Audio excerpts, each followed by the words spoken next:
Dear friends, welcome back to our channel English by Puneet Jain. और मैं आप सबका स्वागत बारंबार करता हूँ। चलिए, तो आज हम लेने जा रहे हैं एक बहुत इंपॉर्टेंट चीज, और उससे पहले हम बताना चाह रहा हूँ कि ये किसके अंतर्गत मैं ले रहा हूँ। तो थोड़ी सी बात हम करेंगे बेसिक इंग्लिश की। कई बच्चों के साथ ये समस्या रहती है कि हम क्वेश्चन करते हैं, एमसीक्यू सॉल्व करते हैं, थ्योरी पढ़ते हैं, बहुत सारी चीजें पढ़ते हैं, पर यहाँ पर बिल्कुल बेसिक की बात मैं कर रहा हूँ। तो बेसिक में हम कुछ बेसिक सी बातें करेंगे, बेसिक से लेवल बढ़ाते हुए आगे ले जाएंगे। आज जो मैं बात कर रहा हूँ सिर्फ हेल्पिंग वर्ब की बात कर रहा हूँ। तो बेसिक प्लेलिस्ट में जो हम बात करेंगे वो सिर्फ हेल्पिंग वर्ब। टेंस पढ़ने से पहले भी हेल्पिंग वर्ब एक बार पता चल जाए, मॉडल्स पढ़ने से पहले हेल्पिंग वर्ब क्या होती है, हेल्पिंग वर्ब सहायक क्रिया या ऑक्सिलरी जो हम बोलते हैं। तो अब यहाँ पर आपके सामने प्रस्तुत है, ये बार बार आपके लाइफ में आती होगी, तो थोड़ा थोड़ा सा मैं यूज बताता हूँ। और जो बिल्कुल स्टार्टिंग फेज में है वो भी आगे के लिए, उनके लिए नींव तैयार हो जाएगी, और जो सीख चुके हैं उनके लिए भी कुछ तो नया अभी मैं आगे दूंगा। चलिए, फिलहाल देखिए, तो जब हम हेल्पिंग वर्ब्स की बात कर रहे हैं, यहाँ हम बिल्कुल ज्यादा ग्रामेटिकल एस्पेक्ट पे नहीं जा रहे हैं। यहाँ हम बिल्कुल मूलतः हमारी लाइफ में जो आती जाती है हेल्पिंग वर्ब और कैसे हमको उसके साथ डील करना होता है उसकी बात करते हैं। तो देखिए, सबसे पहले बात याद रखिए, जो बी टाइप वर्ब में, बी टाइप वर्ब की श्रृंखला में आते हैं इज, आर, एम, वाज और वर, जो हम टेंस में बार बार प्रयोग करते हैं सीधे सीधे। इसके अलावा बीइंग और बीन का भी प्रयोग होता है, जिसमें आगे तक बच्चे अटकते हैं, पूरा टेंस के अच्छे से क्वेश्चन करने के बाद भी अटकते हैं। तो इज, आर, एम जो आता है प्रेजेंट टेंस में आता है, आई के साथ एम आता है, ही, शी, इट सिंगुलर के साथ इज आता है, यू, वी, दे प्लूरल के साथ आर आता है, और वही पास्ट में आई, ही, शी, इट सिंगुलर के साथ वाज आता है, और यू, वी, दे प्लूरल के साथ इन जनरल वर आता है। ठीक बात। तो जैसे I am a teacher, I was a teacher, इस तरीके के सेंटेंस आपके सामने बनते हैं। या फिर प्रेजेंट कंटिन्यूअस में भी प्रयोग होता है is, are, am, I, N, G का, कि I am teaching you, I was teaching there yesterday. अच्छा, बीइंग, बीइंग आपको बहुत ज्यादा नजर आएगा, मेन वर्ब की तरह भी बी हो सकता है, पर अगर ज्यादा हम देखें बेसिक लाइफ में या डेली न्यूज पर कहीं पर भी हम जो English LSRW listening, speaking, reading, writing कर रहे हैं, तो हम ये पाएंगे कि बीइंग का जो प्रयोग है वो पैसिव वॉइस में आपको ज्यादातर मिलेगा। जब आप प्रेजेंट कंटिन्यूअस का पैसिव वॉइस करने जाएंगे तो वहां आपको बार बार मिलेगा। I am teaching you, you are being taught by me. तो थोड़ा थोड़ा सा सीखें कि इज, आर, एम प्रेजेंट में आ रहा है, वाज वर जो आ रहा है पास्ट में आ रहा है, बीइंग जो आपका आ रहा है, बीइंग जो आपका आ रहा है वो आपका आ रहा है ज्यादा पैसिव वॉइस में।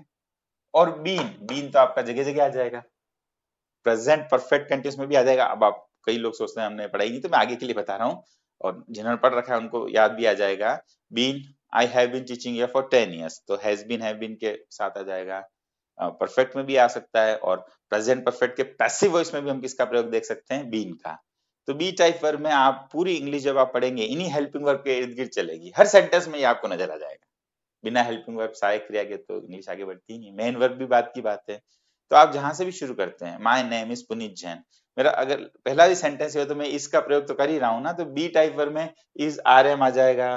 फिर बाद में हम इसको डीप में भी लेंगे कि बी और कैसे कैसे प्रयोग में आ सकता है। पास्ट में वही वाज वर हो जाएगा, और बीइंग और बीन पैसिव वॉइस में भी आएंगे, बीन तो प्रेजेंट परफेक्ट कंटिन्यूअस में भी आएगा, इवन पास्ट परफेक्ट कंटिन्यूअस में भी आएगा, फ्यूचर परफेक्ट कंटिन्यूअस में भी आपका बीन का प्रयोग हो जाएगा।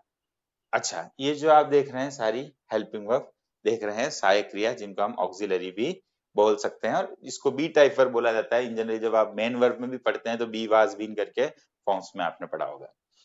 उसके बाद हैव टाइप वर्ब, ये हैव ऐसा शब्द है जिसके बारे में मेरी तो निजी राय ये है कि अगर आपने जीवन में हैव को समझ लिया, मतलब किसी को अगर हैव के सारे यूज आ गए, तो मैं मानता हूं उसको पूरी ग्रामर आ चुकी होगी।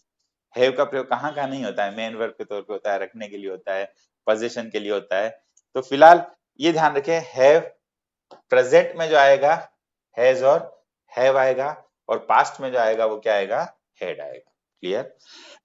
तो आप हैज, हैव का प्रयोग देखेंगे, और पास्ट में हैड का प्रयोग देखेंगे, और अलग अलग केसेस में देखेंगे। मेरे पास कार है तो I have car. Present perfect में देखेंगे I have written a letter, मैं 2 घंटे से पत्र लिख रहा हूं, I have been writing a letter for 2 hours। ठीक, हैज, हैव का प्रयोग हम जगह जगह देखेंगे। अब ही, शी, इट सिंगुलर के साथ हैज आएगा, ही, शी, इट सिंगुलर के साथ हैज आएगा, और आई, वी, यू, दे प्लूरल के साथ हैव आएगा, और जब पास्ट में जाएगा तो टेंशन मिट जाएगी कि हैज कहाँ लगाना है और हैव कहाँ लगाना है, सबके साथ आपका हैड आएगा। क्लियर बात?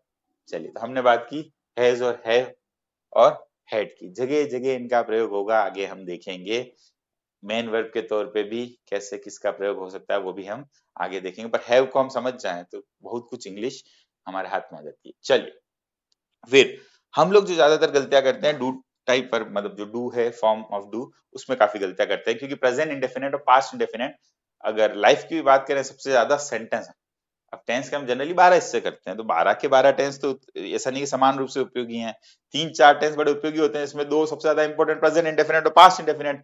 मैं मेरी कोई भी आदत बताऊंगा, कोई habitual action, daily routine, present indefinite और पास्ट की घटना बताऊंगा, तो सबसे पहले पास्ट इंडेफिनिट आएगा और वहां पर ये डू डज डिड आ जाते हैं। अब सीधे सीधे अफर्मेटिव में आते हैं, नेगेटिव में आते हैं, इंट्रोगेटिव में आते हैं, ये हम टेंस में डिटेल में बात करेंगे। पर एक चीज फिलहाल ध्यान रखिए, डू और डज का प्रयोग जो किया जाता है वो प्रेजेंट में किया जाता है और डिड का प्रयोग पास्ट में किया जाता है। I, we, you, they plural के साथ डू आता है। I don't know, you don't know, they don't know, we don't know. और ही शी इट सिंगुलर के साथ डज नेगेटिव बनेगा, तो he doesn't know, she doesn't know, Raju doesn't know, Puneet doesn't know, तो डजंट डजंट। और past में सबके साथ डिडंट ही आ जाएगा। आई डिडंट नो, मैं नहीं जानता था, they didn't know, we didn't know.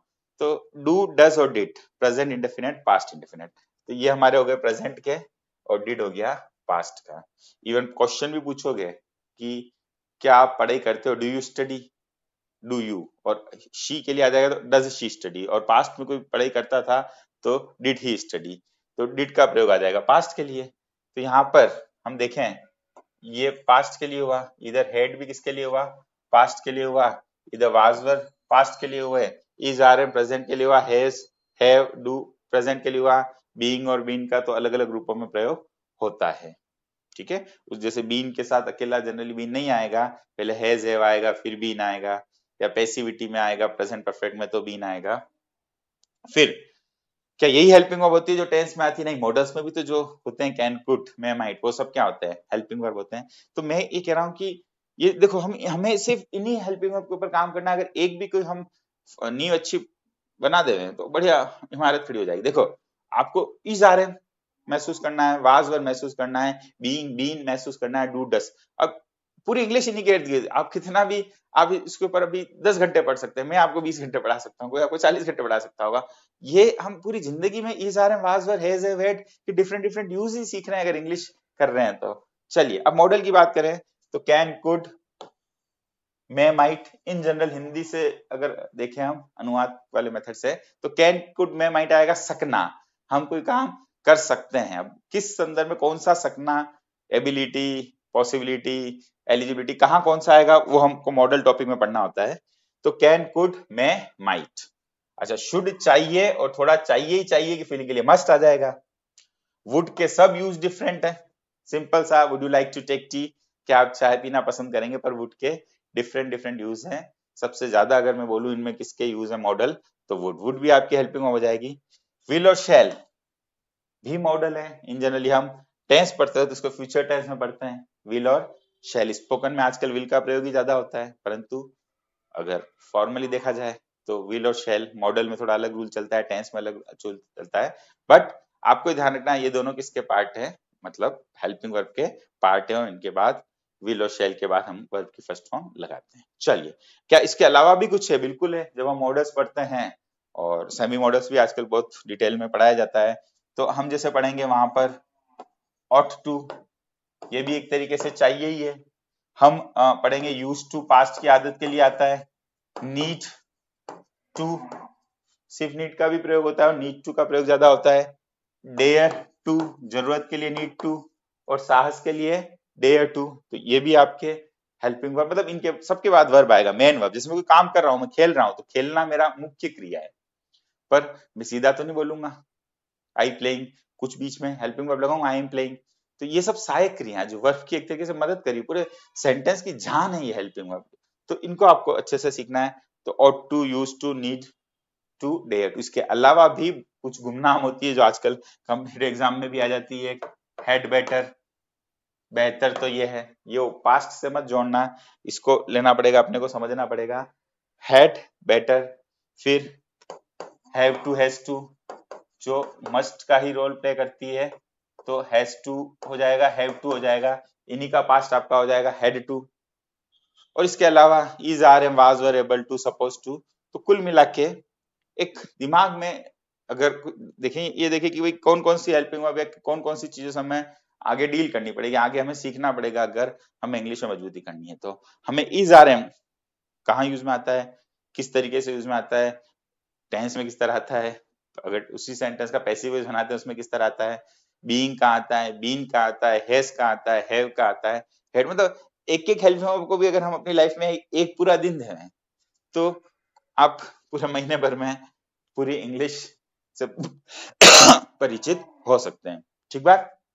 तो एक बार वापस बोल देता हूँ, is, are, am, was, were, been, has, have, had, do, does, did.